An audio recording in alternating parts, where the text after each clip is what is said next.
Hi everyone, and welcome to another video of this channel.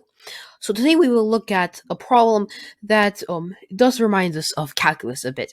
The problem goes: are there a such that a to the x and x to the a are tangent to each other? And of course we have a and x bigger than 0, since we want a to the x and x to the a to be real numbers. So let's just ponder over this question a bit. What does it mean for these two functions to be tangent in this way?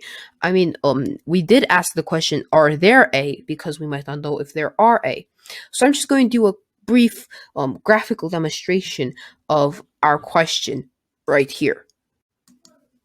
So right here, we have the graph of 2 to the x compared with x squared when a is equal to 2.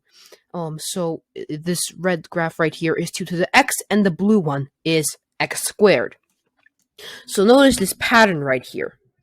We have, after 0, but before the first intersection, the exponential will always be greater than this power graph right here, right, than the polynomial. And then between the two intersections, the power is greater than the exponential. But then after the second intersection already, there's a new pattern, so the exponential is bigger than the power. Notice there are two intersections here. This isn't like the one graph is tangent to the other, only one intersection where the derivatives are the same. So now notice another fact. The exponential function always ends up growing faster than the power function. Okay, so now with this little pattern in mind, let's look at the graphs of 3 to the x versus x cubed and 5 to the x versus x to the 5th. Notice here also, so the exponential graph is bigger than the power graph at first, but then there's like this little slither of space where the red graph is smaller than the blue one, and then the red one takes off again. And the same can be said for this a equals 5 graph. And so notice these two graphs become really close to getting tangent at around a equals 3. But then already at a equals 5, they don't get even more closer to being tangent to each other. So they once again become intersecting. So this was a brief graphical demonstration of what we mean when we say that these two curves are tangent, and in general, how a to the x behaves compared with x to the a. Alright, so now we will begin looking for our value of a. And now, I'm just going to write this down. Suppose that a to the x and x to the a are tangent to each other at the point x equals b, right? Because as we saw in the graphical demonstration, if they are tangent to each other, then they will be tangent only at one point, right? And so in order for two functions to be tangent to each other, they need to satisfy certain criteria. Let's forget about the word tangent for a second and replace it with the word intersecting. So because being tangent is a subset of being intersecting. So in order for two functions to be intersecting at a point x equals b, their y coordinates need to be the same at that point x equal b. And so we have that a to the x evaluated at x equals b, which is a to the b, is the same as x to the a evaluated at x equals b, which is x to the a. But then to take it one step further, what makes being intersecting different from being tangent? Well, the derivatives at the point of intersection, or in our case, the point of tangency, must be equal. So quickly, let's write down the derivative of a to the x evaluated at x equals b. Well, the derivative of a to the x is a to the x natural log of a. And so evaluated at x equals b, we get this thing right here. And then for the derivative of x to the a evaluated at x equals b, we just use the power rule. The product rule. Yeah, the power rule. And so we have that these two quantities must be equal.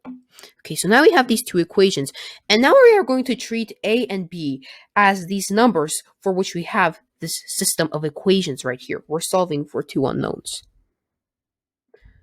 So basically, we plug in, right, we substitute b to the a for a to the b in this equation. So we have b to the a natural log of a equals a times b to the a minus 1. These b's cancel, we have just one b left on the left-hand side. And then after doing some simplifications, just like this, we get that a to the b is equal to e to the a. But then from the first equation, right, a to the b equals b to the a, so b to the a equals a to the b, which in turn equals e to the a. And now we can raise both sides to the 1 over a power, given that a is positive, specifically that it is non-zero. And we have that b equals e. So what this says is if there are a such that a to the x and x to the a are tangent, then the point of tangency must be e. So now we can plug this result in back to this equation. And we have a to the e equals e to the a. And so this immediately tells us that any a that satisfy our condition that a to the x is tangent to x to the a must also satisfy the equation a to the 1 over a minus e to the 1 over e is equal to 0. And now, just by inspection, we have that e is an obvious solution to this equation. And so, in fact, we have one a such that a to the x and x to the a are tangent. That is, a equals e. And now the big question is, are there other a? Well, it may seem obvious that a is the only solution to this equation. But for instance, if we didn't have e here, if we had 2, for instance, right? A to the 1 over a minus 2 to the 1 over 2 has 2 solutions, a equals 2 and a equals 4. But we want to see, is e a number such that a to the 1 over a minus e to the 1 over e has only one solution. So what happens with 2 doesn't happen with e. So now we define this function, right? So this thing right here, we rewrite it as f of a. And our goal is to show that f of a has only one 0. And that is at a equals e. So we have this graph, right? And this is, in fact, the graph of f of a. So notice that it intersects the x-axis at the point e comma 0. That corresponds with our obvious solution. But until that point, this function is strictly increasing. And then after that point, it is strictly decreasing. So notice that after this intersection with the x-axis right here, this function will never once again touch this x-axis because it's strictly decreasing from this point on.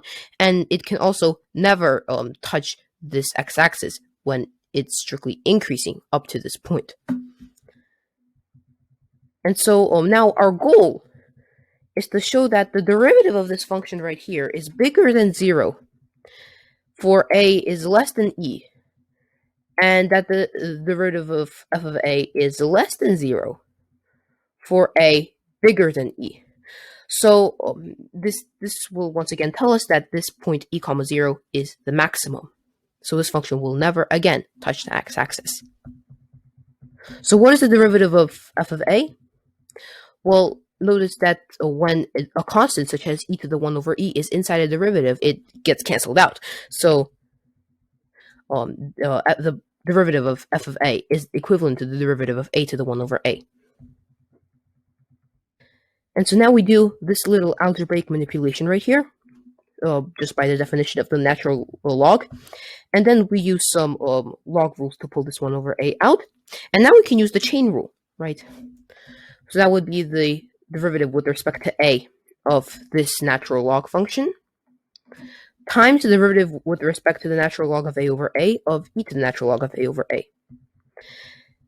And this is just equal to this over here, right? We can evaluate this derivative by the quotient rule. And so after simplification, we get that this derivative is equal to a to the 1 over a minus 2, all of that times 1 minus the natural log of a. And so now notice that this is always bigger than 0. It has no effect on the positiveness or negativeness of this derivative. Then when a is less than e, the natural log of a is less than 1. So 1 minus the natural log of a is bigger than 0. And so this derivative right here is bigger than 0. But when a is bigger than e, 1 minus the natural log of a is less than 0. And so f of a is less than 0. And so this is exactly what we wanted to show. So this right here means that f of a has a maximum, has a global maximum of 0, at a equals e, only at a equals e. So in this decreasing portion right here, this thing right here will never rebound and intersect the x-axis once again. So now a equals e, we know, is the only solution to f of a equals 0.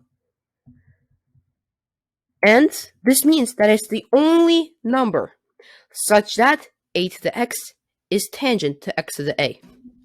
Just like this. So I hope you liked this video. Thanks for watching, and I'll see you next time.